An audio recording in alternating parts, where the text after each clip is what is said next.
Harajuku is known as the center of youth trends in Japan. Every weekend, countless young people come from all over Tokyo and the surrounding areas to hang out. Recently, it's become very popular with tourists here, so the streets are always lively with visitors. I'll explain how Harajuku originally became popular with young people.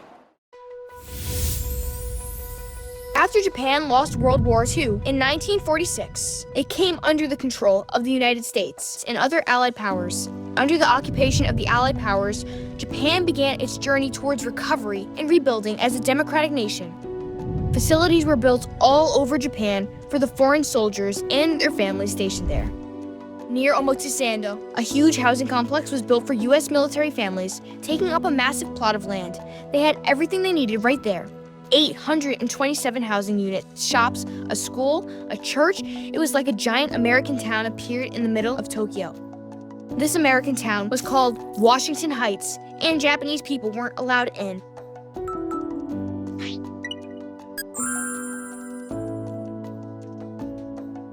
They could only catch glimpses of the exciting and modern American lifestyle from outside the fences. For Japanese people at the time, it planted a strong image of American prosperity, building desire for such abundance. Even now, there are U.S. military bases all over Japan, and the areas around them usually have stores that cater to American military personnel. Washington Heights was similarly surrounded by such stores. Businesses started popping up selling things and services aimed at Americans. There were also shops selling furniture and clothes left behind by soldiers returning home. Harajuku gradually became known among some Japanese as a place where they could get a taste of American culture.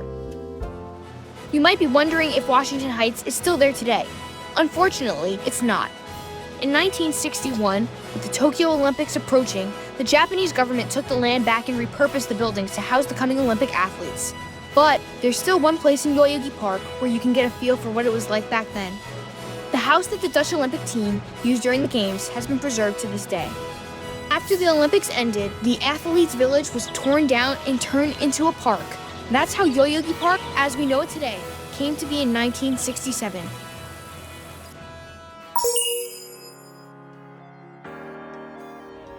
It's pretty amazing to think about what Japan was like back then. Just 20 years after the war, they were already hosting the Olympics. Talk about a comeback. This was a time of rapid economic growth in Japan, and the quality of life for people living in Japan improved vastly. The population of young people also increased, bringing lively energy to the streets. Yoyogi Park opens up in 1967, offering a huge green space for people to hang out. In 1977, the nearby Omotesando area was closed off from car traffic on weekends, creating a paradise for pedestrians. The lingering influence of American culture had also left a stylish vibe, which combined with all the other appealing factors, made the area into a perfect setting for trendy and fashionable young people to come together.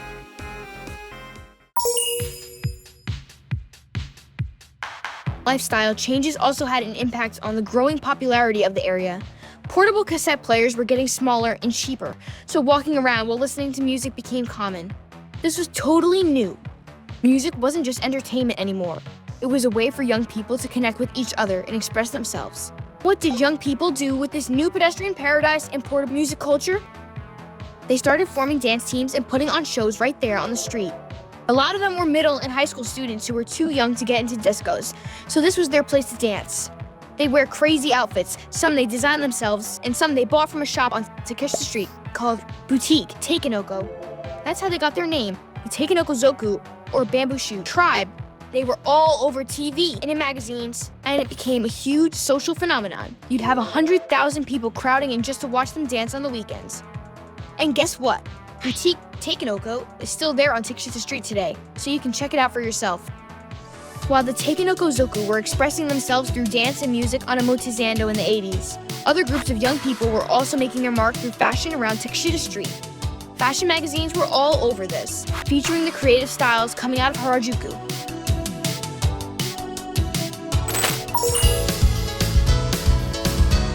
By the 90s, the dance boom had faded, but Harajuku didn't miss a beat. This time, it was young musicians who took over, drawing crowds to watch them perform. This was also the time when Kawaii fashion, where girls dressed in colorful, playful outfits, exploded onto the scene, not just in Japan, but around the world. This really put Harajuku on the map. Through all of this, Harajuku built a reputation as a place where young people could express themselves freely without being stuck in one particular style. It was all about individuality and doing your own thing. How Harajuku became a hotspot for youth culture. Harajuku's rise as a youth-centric hub is deeply rooted in its historical evolution since the post-war era. The establishment of Washington Heights, a residential area for U.S. military personnel, introduced American culture to the area. The development of Yoyogi Park and the pedestrian paradise in the 60s and 70s created a magnet for young people. From the 80s onward, the unique trends and styles of Harajuku youth gained nationwide attention in Japan. More recently, Harajuku's fashion and culture have captivated audiences both domestically and internationally, solidifying its status as a global icon of youth culture.